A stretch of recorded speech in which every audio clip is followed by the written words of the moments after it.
Hello friend, today we are going to learn about contract and its essential element. आज हम लोग जानेंगे कि कॉन्ट्रैक्ट क्या होता है और एक एग्रीमेंट के कॉन्ट्रैक्ट होने के लिए क्या क्या एसेंशियल एलिमेंट होने चाहिए। तो वेरी फर्स्ट हम लोग जानेंगे कि व्हाट इज कॉन्ट्रैक्ट। तो contract is an agreement which is enforceable by law is एक कॉन्ट्रैक्ट। एक एग्रीमेंट एक कॉन्ट्रैक्ट होगा जब वो लॉ के द्वारा इन्फोर्सिबल होगा तो वो कॉन्ट्रैक्ट होगा। तो therefore in a contract there must be an agreement and agreement must be enforceable by law. तो एक एग्रीमेंट को एक कॉन्ट्रैक्ट होने के लिए क्या होना चाहिए कि उसमें एक एग्रीमेंट होना चाहिए और एक agreement must be enforceable by law होना चाहिए। For example, lease agreement, partnership agreement, sale deed, ETC are example of contract. तो कॉन्ट्रैक्ट के डेफिनेशन को अच्छे से समझने के लिए हम लोग समझेंगे कि एग्रीमेंट क्या होता है। Agreement come into existence whenever one or more person promise to one or other to do or not to do something. एक एग्रीमेंट का एक फॉर्मेशन कब होता है? जब दो या दो से अधिक लोग किसी दूसरे व्यक्ति को प्रॉमिस करते हैं कुछ करने या कुछ नहीं करने के लिए, तो एग्रीमेंट का फॉर्मेशन होता है। तो every promise and every set of promise forming the consideration for each other is an agreement. ये एक डेफिनेशन है कि एवरी प्रॉमिस, प्रत्येक प्रॉमिस और प्रत्येक सेट ऑफ प्रॉमिस जो भी कंसिडरेशन की बात करेंगे तो वो एग्रीमेंट होगा। सो एग्रीमेंट इक्वल टू क्या होता है? प्रॉमिस और सेट ऑफ प्रॉमिस। और जो ये प्रॉमिस होता है वो क्या होता है? ए promise is arises when A proposal और ऑफर इज एक्सेप्टेड। तो प्रॉमिस का राइज क्या होगा कि जब किसी को हम कोई प्रपोजल देंगे या कोई ऑफर देंगे, जब वो एक्सेप्ट हो जाता है तो वो प्रॉमिस कहलाता है। तो प्रॉमिस में क्या आ गया? प्रॉमिस में ऑफर एंड एक्सेप्टेंस दोनों आता है। So agreement equal to promise and promise is equivalent to offer and agreement acceptance. So agreement is equal to offer and acceptance. So agreement equal to offer and acceptance होता है। Next offer हम लोग जानेंगे कि offer क्या होता है। An offer is an starting point in the process of making an agreement. Every agreement begins with one party making an offer to sell something or to provide a service etc. Offer क्या होता है?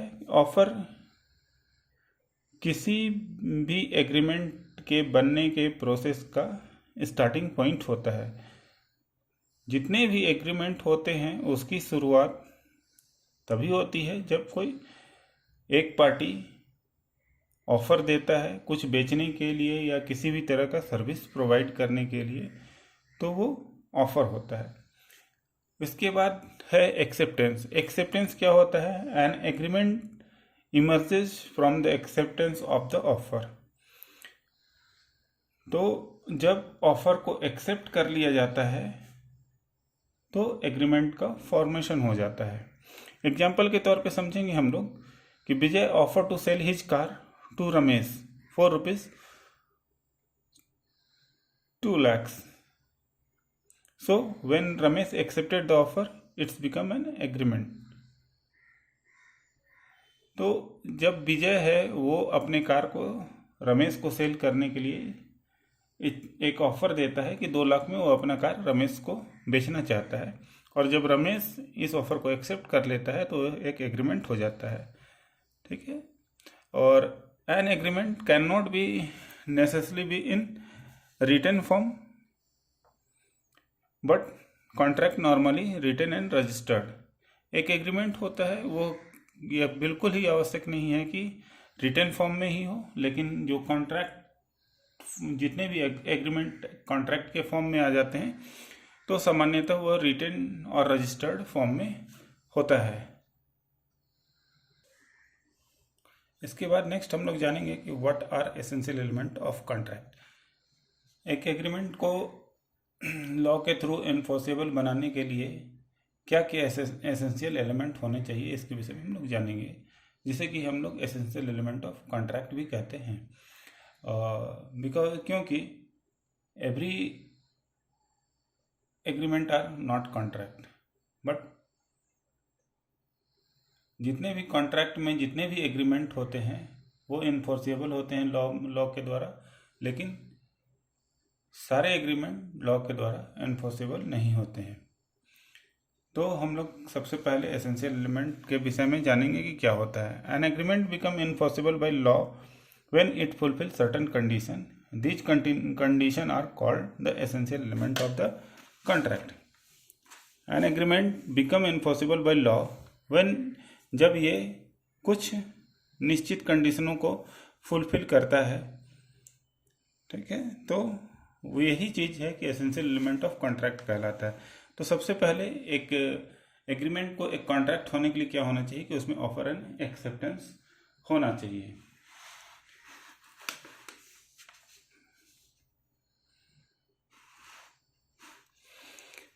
Offer and there must be an lawful offer by one party and lawful acceptance of the offer by the other party। एक agreement को एक contract होने के लिए एक ऑफर एंड एक्सेप्टेंस का होना चाहिए। एक पार्टी के द्वारा लॉफुल ऑफर दिया जाना चाहिए और दूसरे की पार्टी के द्वारा इसका लॉफुल एक्सेप्टेंस होना मस्ट है। सेकंड पॉइंट है एसेंशियल एलिमेंट का, intention to create legal relationship. There must be an intention that the agreement shall result in or create a legal relationship। तो एक एग्रीमेंट को एक कॉन्ट्रैक्ट होने के लिए जो एग्रीमेंट का जो इंटेंशन होना चाहिए बोथ पार्टी की तरफ से, वो लीगली सेटिस्फाइड होना चाहिए। For example, an agreement to dine at friend house is not an agreement intended to create legal relationship and is not a contract. एक एग्रीमेंट जो दोस्त के हाउस में भोजन करने से संबंधित है, तो वो किसी भी तरह का एक लीगल रिलेशन क्रिएट नहीं करता है, तो ये एक कॉन्ट्रैक्ट नहीं होगा। But an agreement to buy and sale of goods or an agreement to marry are agreement intended to create some legal relationship are therefore contract. लेकिन एक खरीद और बिक्री का जो एग्रीमेंट होगा, किसी से शादी करने का जो एग्रीमेंट होगा, ये सभी एक लीगल रिलेशनशिप को क्रिएट करते हैं। तो ये सारे कॉन्ट्रैक्ट में आएंगे। थर्ड है lawful consideration. An agreement is legally enforceable only when each of the party to it give something and get something. This something is called consideration. एक एग्रीमेंट वो लीगली इन्फोर्सेबल होगा तभी होगा जब किसी भी एग्रीमेंट में जो दो पार्टी होते हैं, तो एक पार्टी कुछ देगा और दूसरा पार्टी कुछ रिसीव करेगा। तो ये जो कुछ है, जो देने और लेने से संबंधित होता है, इसी को कंसिडरेशन कहते हैं। An agreement to do something for nothing is usually not enforceable by law, so consideration is one of the essential element of the contract. एक एग्रीमेंट टू डू समथिंग, किसी काम को करने के लिए, फॉर नथिंग माने कि उसके एवज में हम कुछ भी नहीं प्राप्त करते हैं, तो वो एग्रीमेंट इन्फोर्सेबल नहीं होगा और वो लॉ के द्वारा इन्फोर्सेबल नहीं होगा, तो वो कॉन्ट्रैक्ट में नहीं आएगा। तो P agree to sell a house to, for example हम लोग समझते हैं कि P agree to sell a house to Q for ₹8 lakhs। For P promise the consideration is ₹8 lakhs and for Q promise the consideration is a house. P अपने घर को Q को cell करना चाहता है ₹8 लाख में, तो यहाँ पे पी के लिए क्या कंसिडरेशन हो जाएगा? पी के लिए जो अमाउंट है, घर का जो अमाउंट है वो जो कि 8 लाख है, वो पी के लिए कंसिडरेशन हो जाएगा। और क्यू के लिए क्या कंसिडरेशन होगा? पी क्यू पी को 8 लाख रुपीस देता है और बदले में क्या प्राप्त करता है कि बदले में पी का घर वो क्यू खरीद लेता है। तो पी के लिए कंसिडरेशन होगा 8 लाख और क्यू के लिए जो कंसिडरेशन होगा वो उसका हाउस होगा। तो चौथा एसेंशियल एलिमेंट है capacity of the party. Capacity of party क्या है? One of the essential condition for validity of an agreement is that all the party to it must have capacity to enter into a contract. The party must be free from minority, lunacy, idiocy, drunkenness and similar other factor. तो किसी भी agreement में जो जितने भी party involve होंगे वो उनकी ये कैपेसिटी होना चाहिए कि वो एक कॉन्ट्रैक्ट में इन्वॉल्व हो सके। कैपेसिटी कहने का मतलब है कि वो पार्टी माइनर नहीं होगा, लुनैटिक नहीं होगा, आइडियोसी नहीं होगा या ड्रंकनेस पिए हुए नहीं होगा या सिमिलर इस तरह के जो दूसरे अदर फैक्टर्स हैं वो नहीं होने चाहिए, तभी वो है कि किसी एक एग्रीमेंट में शामिल हो पाएगा। If any other party to the agreement suffer from any such disability, then agreement is not enforceable by law. अगर इस एग्रीमेंट के कोई भी पार्टी, जितने भी पार्टी हैं उनमें से अगर कोई भी है वो इन चीज़ों से सफ़र है, इस तरह के डिसेबिलिटी से, तो वो एग्रीमेंट लॉ के द्वारा इन्फोर्सेबल नहीं होगा। पांचवा एसेंशियल एलिमेंट है free consent. An agreement is valid only when it is the result of the free consent of all the party to it. Free consent means party are free from coercion, undue influence, mistake, misrepresentation and fraud.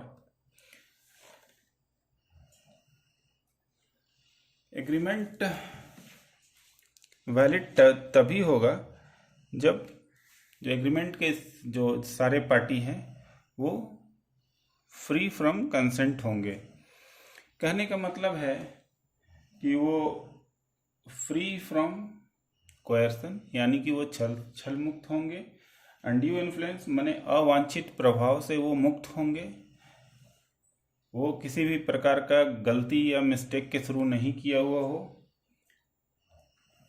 गलत तरीके से represent नहीं किया हुआ हो या किसी भी फ्रॉड से वो संबंधित नहीं हो, तो ये फ्री कंसेंट होना चाहिए। तो इन सभी चीज़ों से वो फ्री होना चाहिए। Free consent means party are free from coercion, undue influence, mistake, misrepresentation and fraud. तो इससे वो फ्री होंगे। जितने भी पार्टी होंगे उनको एक फ्री होना मस्ट है, तभी है कि कोई एग्रीमेंट इन्फोर्सेबल होगा। 6 नंबर है legality of the object. For the valid agreement the object for which the agreement has been done must not be illegal और इमोरल और oppose to the public policy. तो जितने भी एग्रीमेंट के object होंगे वो इलीगल नहीं होना चाहिए, इमोरल नहीं होना चाहिए और अपोज टू पब्लिक पॉलिसी नहीं होना चाहिए। फॉर एग्जाम्पल हम लोग समझते हैं a, b and c enter into an agreement for the division of gain acquired by fraud. तो ए, बी और सी तीन पार्टी एक एग्रीमेंट में इन्वॉल्व होते हैं कि वो जितने भी फ्रॉड के थ्रू जो भी गेन करेंगे, जो भी धन अर्जन करेंगे, तो वो उसे आपस में बांटेंगे। तो this agreement is wide because the object is not illegal. यह एग्रीमेंट लॉ के द्वारा एनफोर्सेबल नहीं होगा क्योंकि इसका जो ऑब्जेक्ट है वो लीगल नहीं है। 7 नंबर है certainty. An agreement must not be vague, it must be possible to ascertain. एक एग्रीमेंट को एक कॉन्ट्रैक्ट होने के लिए उसकी सर्टेनिटी होनी बहुत आवश्यक है। ठीक है, वो एक अस्पष्ट नहीं होना चाहिए और वो निश्चित होना चाहिए। फॉर एग्जाम्पल समझते हैं a agree to sell b 100 ton of oil. A b को 100 टन ऑयल सेल करने के लिए तैयार होता है। There is nothing certain which kind of oil to sell. यहाँ पर ये बिल्कुल ही निश्चित नहीं है कि हम जो उसे ऑयल देंगे बी को, ये जो ऑयल देगा बी को वो कौन सा ऑयल देगा, मस्टर्ड ऑयल होगा, केरोसिन ऑयल होगा, या फिर कोई दूसरा एडिबल ऑयल होगा। तो यहाँ पे सर्टेनिटी होना मस्ट है। तो the agreement become not enforceable due to lack of certainty. तो यहाँ पे सर्टेनिटी की कमी होने के कारण ये एग्रीमेंट इनफॉर्सिबल नहीं होगा, और जब एक एग्रीमेंट इनफॉर्सिबल नहीं होगा तो एक कॉन्ट्रैक्ट नहीं हो सकता है। उसके बाद 8 नंबर पे है possibility of performance.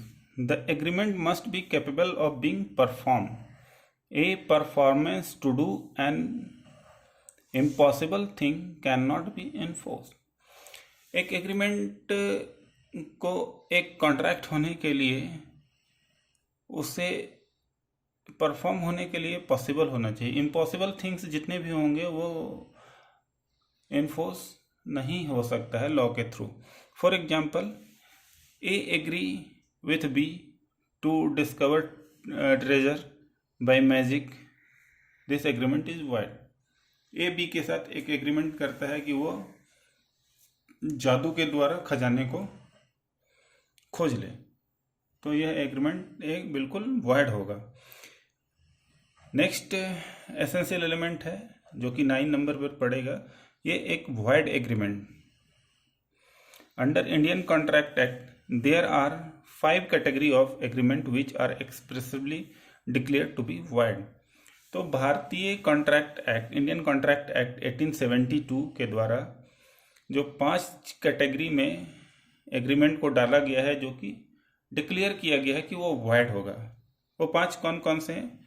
Agreement to restraint to marriage, किसी के शादी को रोकने के लिए एग्रीमेंट करना, ये वाइड होगा। Agreement to restraint to trade, किसी के व्यापार को रोकने के लिए एग्रीमेंट करना, वो वाइड होगा।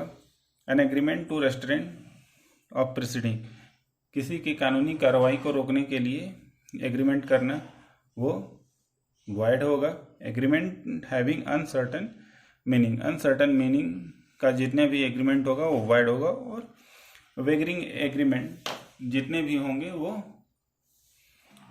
वाइड होंगे। वेगरिंग एग्रीमेंट मीन्स होता है happening and non happening of future और अनसर्टन इवेंट। इसे हम लोग बाद के टॉपिक में कवर करेंगे। और 10th नंबर एसेंशियल एलिमेंट क्या है कि writing, registration and legal formality जो है किसी एग्रीमेंट के बारे में। An oral agreement is perfectly a good contract. एक ओरल एग्रीमेंट है वो बिल्कुल ही अच्छा कॉन्ट्रैक्ट है, except in those cases where writing and registration is required, like lease, sale, mortgage of immovable property. तो जहाँ पर राइटिंग और रजिस्ट्रेशन की आवश्यकता होती है वहाँ पे हमें इसे राइटिंग फॉर्म में लेना ही पड़ेगा, तो ही ये कॉन्ट्रैक्ट होगा। जैसे कि कोई लीज एग्रीमेंट है या फिर किसी चीज़ के सेल या परचेज की बात हो रही है, तो उसमें राइटिंग रखने का बहुत ज़रूरी है। तो कंक्लूजन में हम लोग देखते हैं कि an agreement which fulfill all the above mentioned essential element is enforceable by law and is called a contract। तो जितने भी एग्रीमेंट हैं जो ऊपर लिखे गए सारे एसेंशियल एलिमेंट को फुलफिल करता है तो वो कॉन्ट्रैक्ट होगा।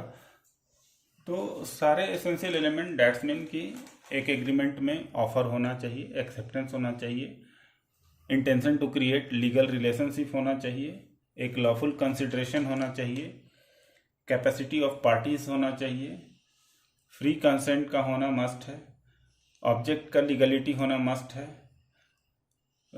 एग्रीमेंट का सर्टेनिटी होना मस्ट है, पॉसिबिलिटी ऑफ परफॉर्मेंस होना चाहिए, और वाइड एग्रीमेंट के कैटेगरी में नहीं आना चाहिए। और जो 10th नंबर है वो राइटिंग, रजिस्ट्रेशन, लीगल फॉर्मेलिटी होना चाहिए।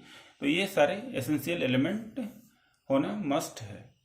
तो आज हम लोगों ने जाना कि एक कॉन्ट्रैक्ट क्या होता है और इसके एसेंशियल एलिमेंट क्या क्या है। तो